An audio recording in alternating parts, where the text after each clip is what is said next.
We are live. This is Pitchdeck Asia. We are in the Asia Tech Podcast studio. My name is Graham Brown, joined by Edgar Seah. Edgar, welcome. Thank you. Thanks for having me here. It's great to have you here, head of Asia Pacific region at Hedera Hashgraph. That is correct. There's a long story behind your odyssey as well and what you're doing there. And let's dig into that. Let's find out a little bit more about you, the man, as well as the project that you're working on. Yeah. We're going to talk about blockchain. We're going to talk about, well, the whole world of blockchain is obviously quite a complicated world. Mm-hmm. Hopefully you can express that and help us understand it a bit better and how it is going to impact our lives. Sure. This is what it's about today. Maybe we can start at the top. Where are you from originally? So I grew up here in Singapore. Yeah. Born and raised. Yeah. But not always in Singapore. You've got a really interesting story. We were speaking to Alan Schmoll. Yep. Off camera. So shout out to Alan. You've had a long journey coming here as well. And I think that's interesting because, we'll talk about how that sinks into what you're doing at Hedera as well. So born in Singapore, raised in Singapore, spent some time. You then moved to Japan. Is that about right? No, so There's another part. So I finished military service here in Singapore, and then I went to college in the U.S. at Carnegie Mellon University. And after that, I started working in New York at Merrill Lynch as a bond trader. And then I was there for 2 years, and then they moved me over to Tokyo for 5 years, where I worked with Alan there for Merrill Lynch in Tokyo. And after your time in investment banking, you went traveling? I did. I spent some time traveling and found myself in Ghana in West Africa. Was very inspired by an idea that I came up with a friend for a nonprofit leadership development program for young Africans. So I decided that I wanted to stay and build it out. So I was in Ghana for 2 years, built up the organization, got it financially sustainable, hired a full-time CEO to take over for me, and then I left. Yeah. Why did you choose Ghana? Ghana chose me, to be honest. I've never been. I'm aware of where it is in West Africa. So. In West Africa, yeah, that's right. And I basically was traveling through, ended up volunteering at an orphanage. Was very inspired by what the orphanage was doing, and so I went back for a couple of months to build a company where the profits would get donated to the orphanage. And when I was there, I ran into a guy who I used to work with at Merrill Lynch in New York, who was Ghanaian, and we came up with this idea for this leadership development program. So that's when I decided to stay longer. Is it still running? It is. Right. Yes. So you've left a legacy. Hopefully. I think the way I think about these things is, you do what you enjoy, you do what excites you, and what you're passionate about, and hopefully you leave a mark. And yeah, I mean, it's not, I don't think it's anything that fantastic, but it's if I can help some people along the way throughout my life, I think that's a good thing to do. Right. Well, I want to talk about that in the context of blockchain as well. Sure. But making that transition from the investment banking world, getting your backpack on, going traveling, I mean, it's quite inspiring, isn't it? I mean, you could have just stuck it out. You could have done that forever and done very well, and probably have retired in the next few years, right? You could have cashed out. Very good. But you decided to take on a challenge. And I'm always curious why people do that, because it helps us understand a little bit about them and their motivation. And then, any startup, any business endeavor they're involved in, it has that sort of through story, that arrow of the narrative about them and what's driving them. What are they trying to do here? Right. So that leaving IB into Ghana. Yep. These are almost two opposite worlds. One's very sort of, here's what I'm doing, I can touch and feel it. And one sort of, you could have been default swaps or derivatives, and these things don't really exist in the real world, do they? So, I mean, how was that for you? Well, when I started my career in investment banking, I never saw it as, something that I wanted to do the rest of my life. I really saw it as a stepping stone, believe it or not, into the nonprofit world.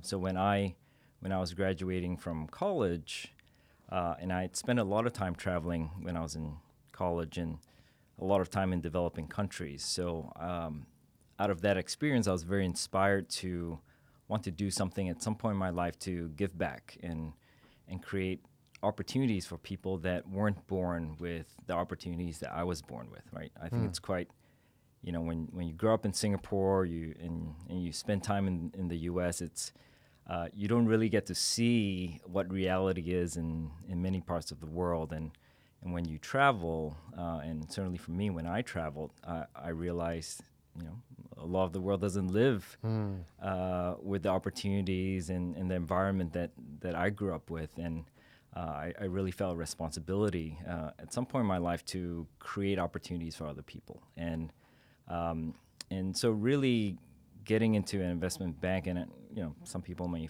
view it as ironic, but I really saw it as a way for me to, first of all, save up as much money as I could so that I had the freedom to do things in the nonprofit world that I wanted to do, and also to learn as much as I could so that I can take that knowledge and those skills to do more for other people.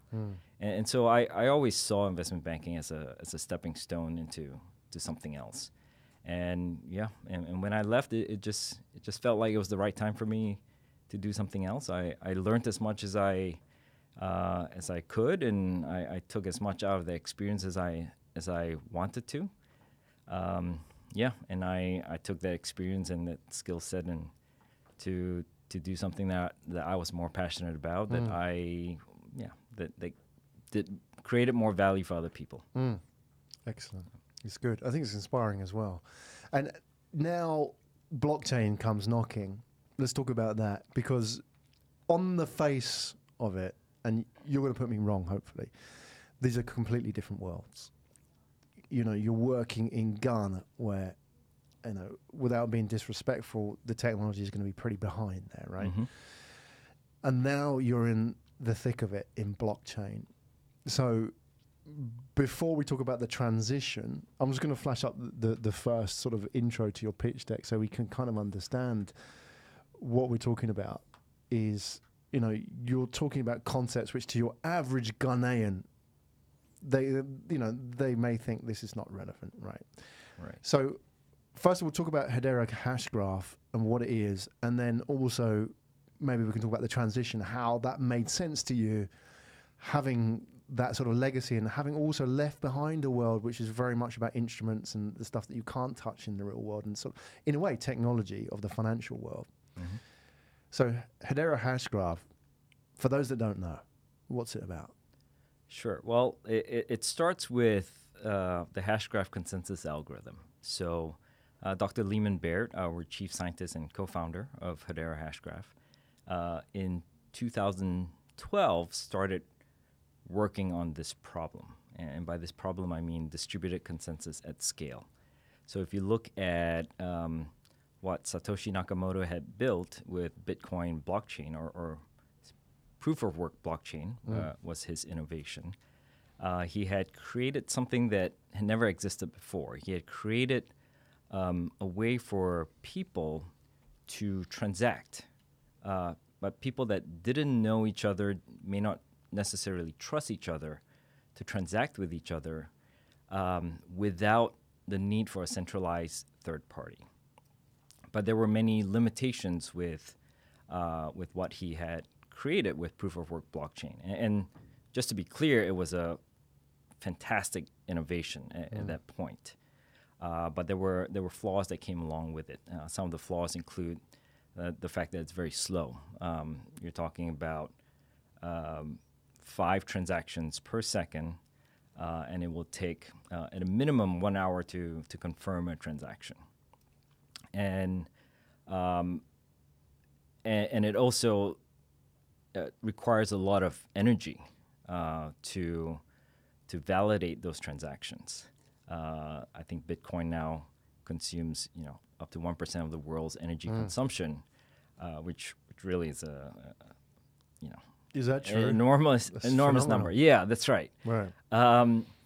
And so there needed to be improvements on what Satoshi Nakamoto had created, and Lehman in 2012 started to work on this problem, and very specifically he wanted to find a solution that achieved the highest level of security possible in distributed consensus. This standard called asynchronous Byzantine fault tolerance, or ABFT. And this has existed in computer science for 3 decades. But up until Hashgraph, or up until Lehman, no one had been able to create a consensus algorithm that was ABFT and fast. And but Lehman spent 3 years working on this problem, and in 2015 had a breakthrough. And that breakthrough is what we now call Hashgraph. And Hashgraph achieves this highest level of security possible, called ABFT. And it's able to reach speeds of over 100,000 transactions per second, right? Orders of magnitude faster than, Bitcoin and Ethereum and many other platforms that currently exist. And so up until last year, Hashgraph has only been used in enterprise use cases by enterprises that are building private permission ledgers. And by last year, we announced Hedera, or Hedera Hashgraph, which is the public ledger built on top of the Hashgraph consensus algorithm. And what we're building with Hedera Hashgraph is a public ledger for the mainstream. So if you look at the public ledgers that exist in the marketplace today, it's noticeable that no major enterprise is building anything significant on the public ledgers. Maybe a proof of concept here and there, but no deployed significant use cases. And what we're building with Hedera Hashgraph is a public ledger for the mainstream. And we're looking at all the limitations that exist currently with the public ledgers, both from a technology and from a governance standpoint, and everything that we're doing to build build Hedera is to solve all these limitations so that we have a platform that all mainstream enterprises can use and trust, more importantly. So in that space, in public ledger, what solutions are out there at the moment? I know they're few and far between, and people have had stabs at it, but where are we now? If we look at the complete evoked set of the market, what is out there? Well, you have a variety of different public ledgers that are currently out there, and I think many of them are quite well known. And you also have a couple of other platforms that are up and coming and about to launch. I think later this year, there'll be a variety of different platforms launching, including Hedera Hashgraph, that are solving some of the limitations of the sort of first or second generation of public ledgers. Yeah, but if you look at the public ledgers right now, they're slow. Some they're hitting, between sort of double-digit transactions per second. They also have some security vulnerabilities. So you've had hacks or attacks on some of the existing public ledgers. One as recently as a couple of weeks ago. And then you also have. So right now there's I think the market is trying to figure out what's the right way to govern a platform, right? If you look at the public ledgers today, you either have platforms that have no governance and it's chaotic, or you have infighting between different groups, or you have other platforms where you have a foundation that is making all the decisions, the governance decisions for a platform. What that typically means is that the decisions are made by a small handful of individuals, maybe 5 developers that are making all the decisions for the platform, right? Which also introduces a centralization into these public ledgers when the goal is to build a decentralized platform. Exactly. Right. In terms of your solution, we'll flash up the slide in a minute. I know you mentioned the existing solutions that are out there generally are slow, plus there's issues with governance and also security. Do you have a hypothesis about how you'll do that differently, or are you just simply doing it better? Is there a different way that you approach the solution, the problem, if you like, that the others don't? Yeah, and that's a great question. So yes, we do have our approach in our solution. So if you're looking at speed and security, the Hashgraph consensus algorithm that Lehman invented solves that, right? We're hitting over 100,000 transactions per second, or cryptocurrency transactions per second, and we achieve the highest level of security possible. And we're also, and this ABFT level of security has also been validated by third parties, by our Carnegie Mellon professor, with using formal methods and computer checks to validate the security. From a governance standpoint, what we're doing is we are building a council of up to 39 of the largest corporations from around the world, geo-distributed across the globe and across many different industry verticals, so that you have a distributed and decentralized governing body that also have a high level of expertise that can help make decisions for the platform. And we'll be announcing the first tranche of around 5 members at some point next month. Right. Yeah. And generally until now, that's been done between, like you say, developers or unknowns. That's, well, not necessarily unknowns. Quite often it's one face of the platform or the technology. But yes, it's a very small group of people. Typically. Okay, fine. If we can just jump into the pitch deck, we can have a look at the. I want to actually have a look at the solution page, which you've got up here. Maybe you can just talk us through. We've got the. Here we have. I mean, if you're listening to this on the podcast, maybe we can talk through it. What exactly it is. So, can you help us understand how all this sort of falls together with Hedera, that the distributed ledger, how it works? And bear in mind that some people can actually see this and some people are listening, so you may have to be descriptive. So can you just kind of walk through? There's a couple of slides here. Maybe we can have a look at them, starting with this one. Yep. What exactly it is as a product and a solution? So this slide shows the tech stack. What you have is, right at the very bottom, is the internet, or TCP/IP. And above that, you have the Hashgraph consensus algorithm. So this layer is responsible for validating transactions and getting consensus from the nodes in the network. And then above that, we're launching the platform with 3 services: a cryptocurrency service, smart contracts, and file storage. And then you have the, our wallet above that taps into these 3 services. And then you'll have decentralized applications that are building on top of Hedera. So Hedera would be a combination of the wallet, the 3 services, and Hashgraph consensus, and any applications that want to build on our platform sits above that. So for every API call that they make to the platform, they make a micropayment in our native cryptocurrency from the application down to the network. So, for example, if an application uses a smart contract, then they will there'll be an API call to the smart contract service and a micropayment from the decentralized application down to the network. Okay. To give it some context, what kind of applications, just so we can understand, would need the kind of level of security and speed of execution that Hedera can provide? Because I'm sure there's probably a whole bunch that can get away with slower ledgers and less need for security for whatever reason. But where would this apply?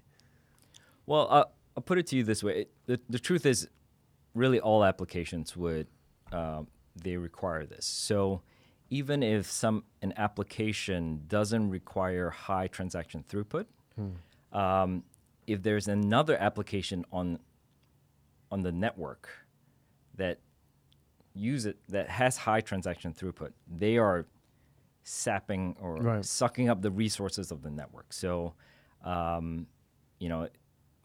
it's fairly well known that CryptoKitties from about a year and a half ago really just froze up the entire Ethereum network, right? So even if your application just needed one transaction per day, but if another application is using up the resources of the network, you can't even get your transaction through. That's a problem for you as well.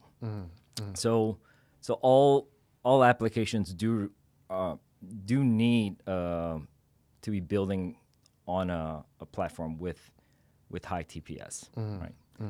From a security standpoint, yes, you can build on another platform with lower security, but as a developer, why would you even want to worry about that, right? You just want to focus on your application and building your application, and you let the platform or the protocol deal with those security issues. Okay, right? Good. Thanks for explaining, just so we can get it out there, because people may ask, right? And where are we now with the actual implementation? Is it live? I mean, you say you have a roadmap for this year as well, and we'll jump in and have a look at your roadmap. Yep. Where are we now with this implementation? So we launched the network at the end of August last year. We announced our community testing program recently, so that anyone in the community can start testing the platform and start earning some tokens for helping us test the platform. And we're expecting somewhere at the end of Q1 or early Q2, the network will be openly accessible to anyone. So at this point, it's still limited access to mostly developers that are testing out the network. And but it will be open access to everyone in Q1 or late Q1 or early Q2. Okay, so testing now, how many developers have you got on that? How many developers have you got testing it outside of your team? Yeah, that's a great question. I haven't looked at the numbers recently, but it will be over 1,000 developers on there.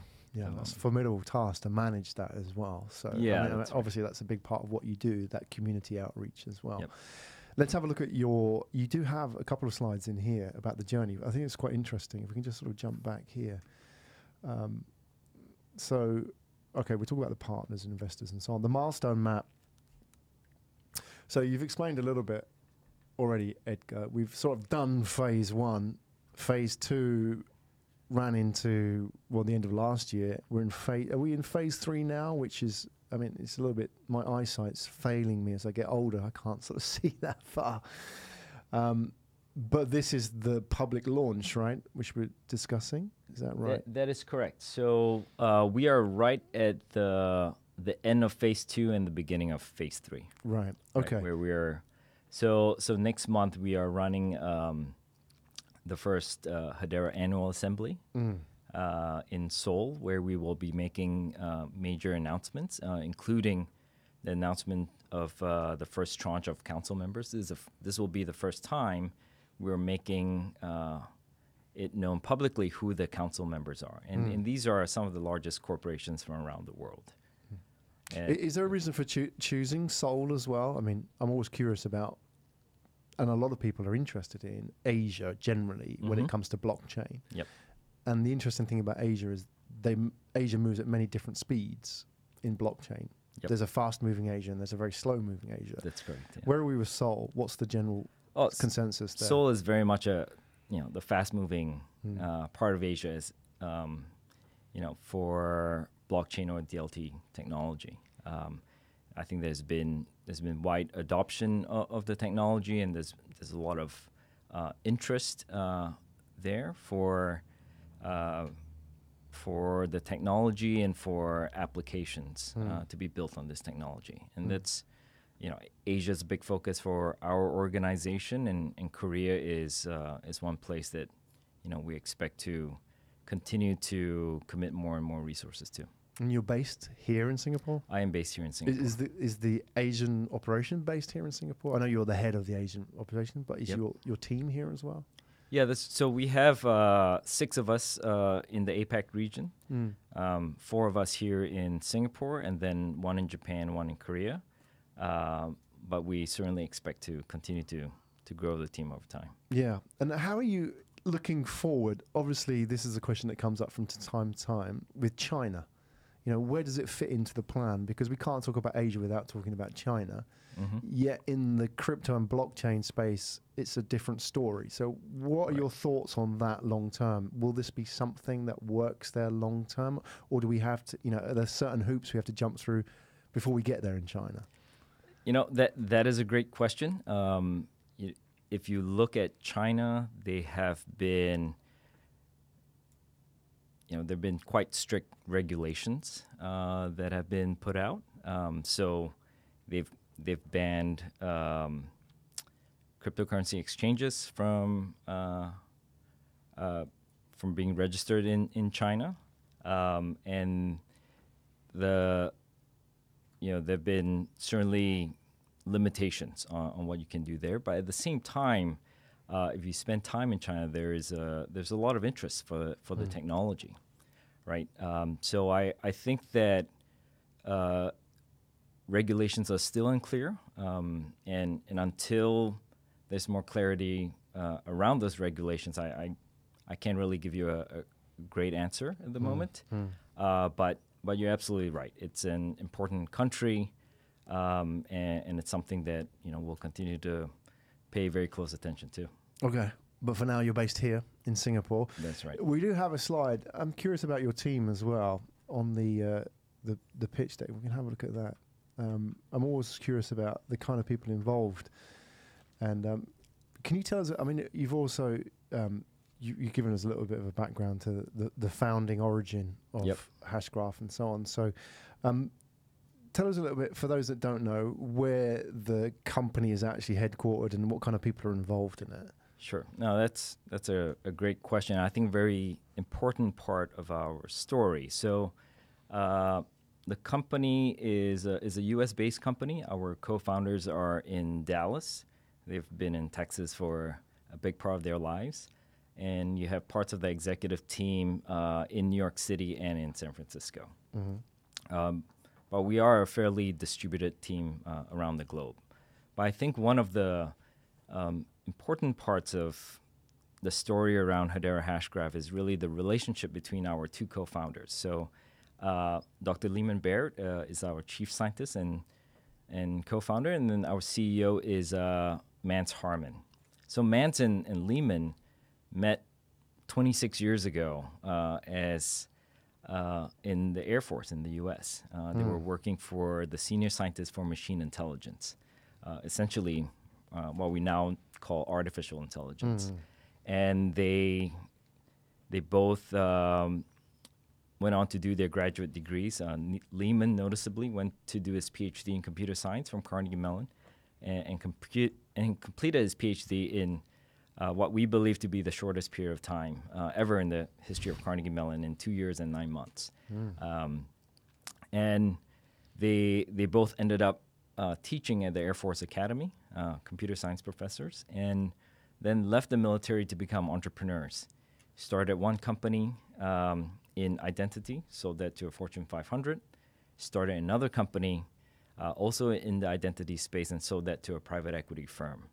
And so the history behind Mance and Lehman goes a long way back.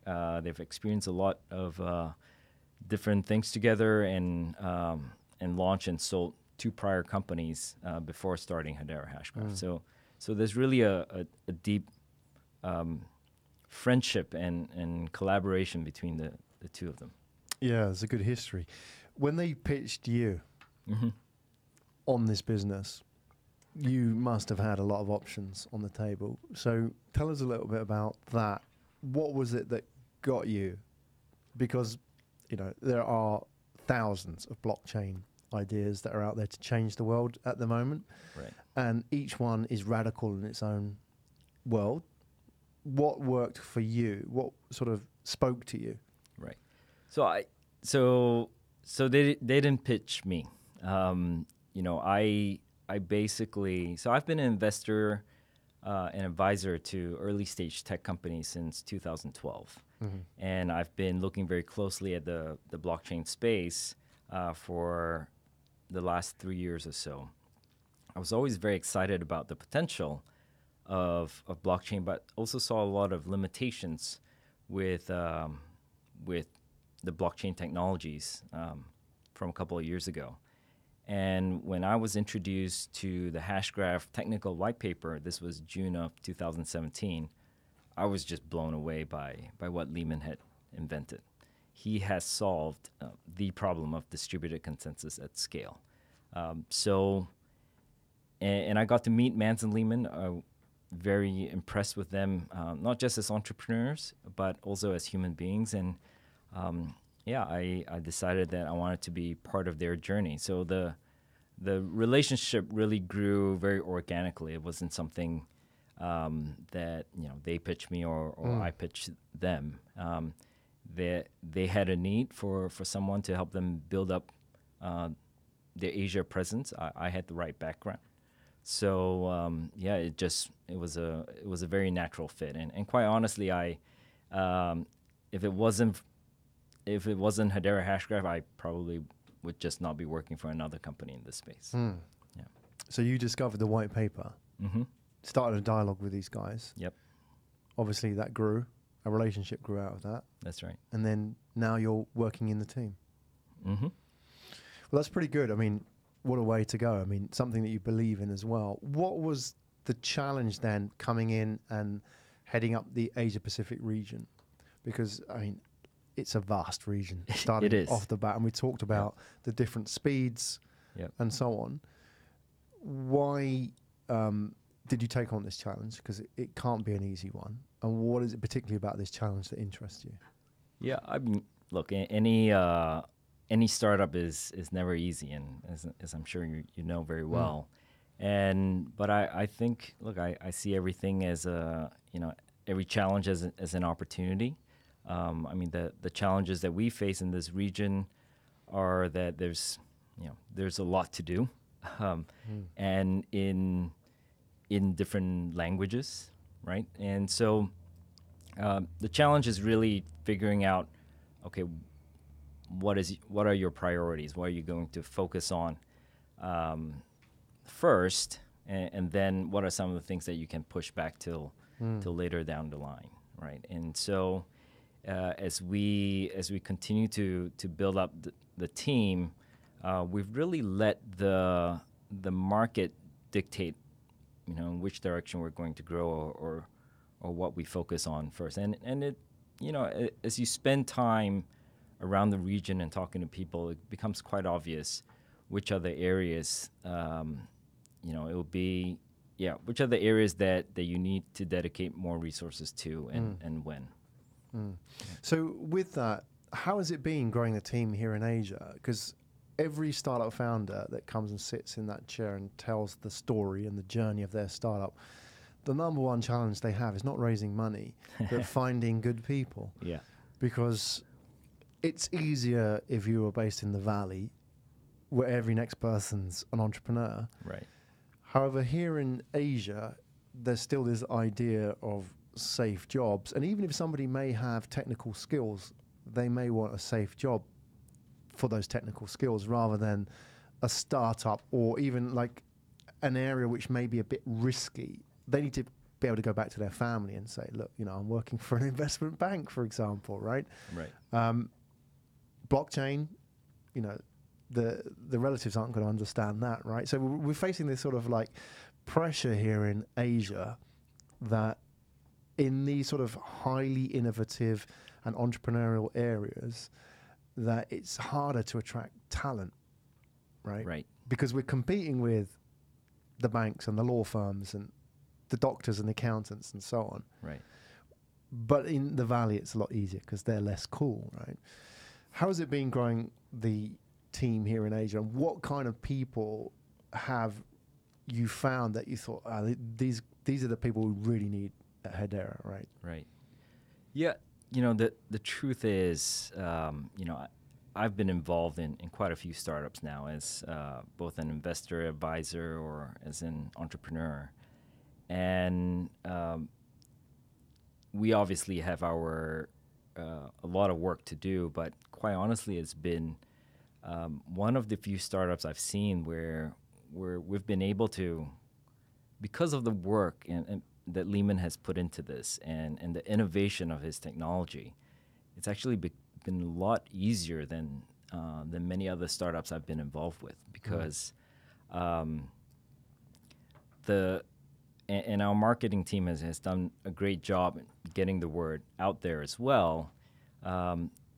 Communities just naturally build up in different countries around the region, and as we engage with those communities, you get to know people, and you get to know who are the capable ones, who are the enthusiastic ones, and again, because of Lehman's innovation, it's not that difficult to attract them to join the company, right? Because we have this big vision of building the trust layer of the internet and decentralizing the web, and it's a vision that if people are excited about the space or about our technology, they naturally get drawn to us. So a lot of the hiring that I've done in Asia over the last year and a half since I've been with the company have been from enthusiastic people within our community. So so we're quite lucky from that regard. That can be a challenge in itself. The fact that you do attract a lot of people, now you have to get the right people, because you're going to get you're going to be a magnet for a lot of people, right? So, and they watch this show, so startup talent, if we can call them that, looking for causes. They're looking for, an opportunity to put a dent in the universe. Real talented people, not job seekers. I'm talking about people who have skills and they want to change something. So they're looking out there for that story that resonates with them. Right. So they're attracted to what you do. What are you looking for from them? Because you're going to attract a lot of enthusiastic, talented, not necessarily entrepreneurs, but skilled people, right? Yep. What is the spark, or what is the certain, mindset that really, for you as, the head of this Asian region, signals that this person's really going to fit in the culture? Right. Well, the truth is this space in distributed ledger technology is so new that you really just, the best people that we've brought into the company have been just people that have a passion for this space and the ability to learn quickly. So I think whether or not you know much about blockchain or distributed ledger technology is less relevant, because a lot of us are still very new to this space. And yeah, so I think that as long as you have a passion to learn and you are a quick learner, that's, those are the main things that we look for. Okay. I want to ask you a question. I guess it sort of brings this whole story full circle. You're in the blockchain space. You're working with DLT, so distributed ledger technologies. Yep. Most people outside of tech probably have never heard of that, right? So how does that fit into your arc of narrative with your journey? Yep. Especially I think back to your work in Africa as well. Yep. Does it fit in? Is it sort of Steve Jobs style where you look back and join the dots and it all kind of makes sense? Or is it, how do you sort of rationalize that, Edgar? Yeah, well, for me, I see this technology as having the potential to really improve the lives of people around the world, right?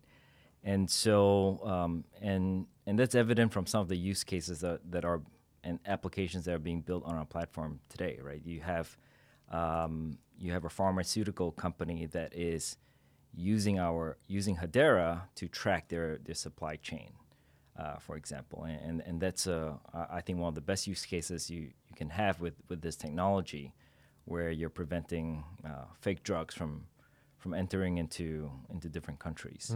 And yeah, I think the technology has the potential to really democratize the internet, so we're not as reliant on big centralized entities. So I think the way I personally see my life is I want to do things that create value for the world, right? And I want to, in my lifetime, just add value to other people's lives. And this is different from the work that I did in Ghana, but ultimately I do see my involvement with this as adding value to the world as well. Yeah. It's different in content, but in context, it's very similar, isn't it? Yeah, it's a different application of that. Yep. Do you? I mean, I wonder if you were a cocoa farmer in Ghana, would this affect their lives within the foreseeable future? I mean, do you think? I mean, you talked. I know there's a real inroad with blockchain into supply chain and traceability, authenticity of products, and so on, which you mentioned with pharmaceuticals as well. Especially, we're seeing a lot in ag tech. Yep. In farming and the whole supply chain of food. Mm-hmm. Do you see that impacting places like Africa, like Ghana, in the foreseeable future? I do. How long it takes, I really don't know. Yeah. Even as an industry in the developed world, let's not even talk about Africa for just yet. Even in the developed world, there's still a lot of change that's going on in the DLT space, and we're just trying to learn and figure a lot of things out at the moment. But I absolutely see the technology, having a very far reach, and we have companies that are thinking of using this technology for banking the unbanked, right? In places where they may not have access to banking services, but they have a mobile phone, for example, right? And so I absolutely see this technology doing good in the developing world. As far as the timing, that's something that we'll have to figure out. Yeah, it's a big challenge, and wishing you all the best with that. In terms of anybody that you want to connect with, obviously, you've got a good network already. However, Asia is a very large space, many billions of people. What are you looking for? I mean, we have a platform here which is watched and consumed by investors, talent, media, technologists, all kinds, weird and wacky, all ends of the spectrum. Is there any, in particular, people that you really want to sort of reach out to and say, look, if you're doing this, I want to hear from you. Talk to me. Yeah, and quite honestly, if anyone is building applications in this space, and whether you're working at a big enterprise or at a young startup, if you are building applications on distributed ledger technology, please reach out to us. We would love to figure out if there's a way for us to work together and for you to build your application on our platform. Excellent. What's the easiest way to reach out to you? You can email me. It's just edgar@hedera.com, HEDERA.com. Excellent. We'll put the details in the show notes. That's Edgar Seah, everybody, head of APAC for Hedera Hashgraph. It's great having you in the show. Thanks for joining us. Wishing you all the best with your journey. How long have you been now at Hedera? About 1.5 years now. 1.5 years. Okay, so I was just wondering when your anniversary was, but you're coming into 2 years now, so it's going great. Excellent. Keep us updated. 2019, there's a lot happening. As you say, we're all learning in this space, and I don't think anybody really is sort of in a position where they say they can know it all, because it changes so fast as well. That's right. And keep us updated with your launch as well. So, your, what's it, Q1, Q2? Yep. Looking at that. End of Q1, early Q2. Yeah. Excellent. So it's exciting times. It is. Edgar Seah, everybody. Thanks so much for joining us on the show today. Thanks a lot, Graham.